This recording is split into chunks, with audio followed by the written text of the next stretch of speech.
அன்பர் இயேசுவின் இனிதான நாமத்தில் உங்கள் அனைவரையும் அன்போடு வாழ்த்துகின்றேன். ஓவியர் ஒருவருடைய மகன் யுத்த களத்துக்கு சென்றிருந்தார். ஓராண்டு கழித்த பிறகு அவருடைய வீட்டின் கதவை யாரோ ஒருவர் தட்டுகிறதை கேட்டு கதவை திறந்தார். அதிலே ஒரு வாலிபன் கதவு கும்புதாக நின்று கொண்டிருந்தான். கையிலே தன்னுடைய மகனுடைய ஓவியத்தை வைத்திருந்தான். என்ன என்று சொல்லி கேட்ட பொழுது அவன் சொன்னான், யுத்த களத்திலே நான் தாக்கப்பட்டு குற்றுயிராய் காயப்பட்டு கிடந்தேன். என்னை காப்பாற்றுவதற்காக உன்னுடைய மகன் என்னை அவருடைய தோளின் மேல் சுமந்து என்னை எடுத்துக்கொண்டு சென்ற பொழுது எதிரிகள் அவனை தாக்கினார்கள். அந்த தாக்குதலிலே மகன் அதே இடத்தில் மரித்து போய்விட்டார். நான் தப்பித்துக் கொண்டேன், நான் உயிர் பிழைத்துக் கொண்டேன். ஆகவே உன்னுடைய மகனுடைய படத்தை என்னால் முடிந்த அளவு நான் வரைந்து உடைய கொடுப்பதற்காக கொண்டு வந்திருக்கிறேன் என்று சொன்னான்.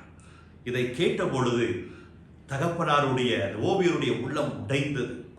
அழுந்தார், புலம்பினார். பிறகு அந்த வாலிபர் சென்ற பிறகு தன் மகனுடைய அந்த புகைப்படத்தை, ஓவியத்தை பிற ஓவியத்தோடு கூட அவர் அழகாக சுவற்றிலே தொங்கவிட்டார். சில காலம் சென்ற பிறகு அந்த ஓவியரும் மரித்து போனார். அவர் மரித்த உடனே அவருடைய உயிரில் எழுதி வைத்திருக்கிறபடி அவருடைய எல்லா ஓவியங்களும் ஏலமிடப்பட வேண்டும். ஆகவே அறிவிப்பு கொடுக்கப்பட்டது.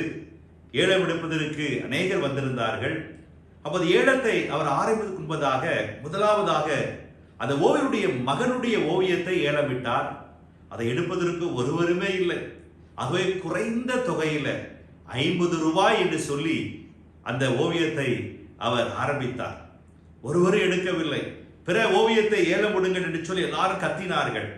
அப்பொழுது அவர் சொன்னார், இந்த ஏலம் பிற ஓவியங்களை ஏலம் விடுவதற்காக முதலாவது அவருடைய மகனுடைய ஓவியத்தை ஏலவிட வேண்டும்.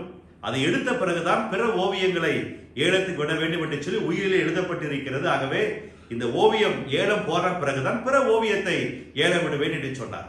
இதை கேட்டுக்கொண்டிருந்த ஒரு தோட்டக்காரன் அவன் தன்னுடைய டவலை உதறிவிட்டு அருகில் ஓடி வந்து, ஐயா, என்னிடத்துல 20 ரூபாய் இருக்கிறது, அந்த ஓவியத்தை தருவீர்களா என்று சொல்லி கேட்டான். அப்பொழுது ரொம்ப சந்தோஷம் என்று சொல்லி அந்த ஏலமிடுகிறவர் 20 ரூபாயை பெற்றுக்கொண்டு அந்த ஓவியத்தை அந்த தோட்டைக்காரருடைய கரத்தில் கொடுத்து விட்டார். பிறகு எல்லா ஓவியங்களும் ஏலமிடப்பட்டது.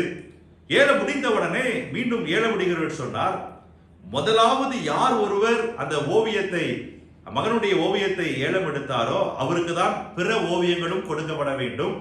அது மாத்திரமல்ல, அந்த ஓவியருடைய பங்களா, கார், சொத்துக்கள் அனைத்தும் தன் மகனுடைய ஓவியத்தை ஏலம் எடுத்தவர்களுக்கு தான் கொடுக்க வேண்டும் என்று சொல்லி அந்த உயிரிலே எழுதப்பட்டிருக்கிறது. ஆகவே அந்த தோட்டக்காரருக்கு தான் எல்லாம் சொந்தம் என்று சொல்லி எல்லா ஏல ஓவியங்களையும், அந்த ஓவியருடைய தோட்டங்கள், ஓவியருடைய சொத்துக்கள், பங்களா, கார் எல்லாவற்றையும் அந்த சாதாரண தோட்டக்காரிடத்திலே கொடுத்தார். ஆம் பிரியமானவர்களே, யோவான் 1:12 அவருடைய நாமத்தின் மேல் விசுவாசம் உள்ளவர்களாய் அவரை ஏற்றுக்கொண்டவர்கள் எத்தனை பேர்களோ அத்தனை பேர்களும் தேவனுடைய பிள்ளைகளாகும்படி அவர்களுக்கு அதிகாரம் கொடுத்தார். இந்த அருமையான சம்பவத்திலே நாம் அறிந்து கொள்கிற ஒரு காரியம், நம்முடைய இரட்சகராகிய இயேசு கிறிஸ்துவை யார் ஒருவர் ஏற்றுக்கொள்வார்களோ அப்படி ஏற்றுக்கொள்கிறவர்களுக்கு உலகத்தின் ஆசிகள் அனைத்தும் அவர்களுக்கு கொடுக்கப்படும். உலகத்தினுடைய ஆசிகள் மாத்திரமல்ல, பரலோகத்தின் ஆசீர்வாதங்கள் அவருக்கு கொடுக்கப்படும். அந்த தோட்டக்காரன் அந்த மகனுடைய ஓவியத்தை ஏற்றுக்கொண்டார். அதே போல இரட்சகர் இயேசுவை ஏற்றுக்கொள்கிறவர்களுக்கு பரலோகத்தின் ஆசிகளை தருவேன் என்று வாக்கு கொடுக்கிறார். அப்படிப்பட்ட நன்மையை பெற்றுக்கொள்ள அவரை இரட்சகராக ஏற்றுக்கொள்வோமா?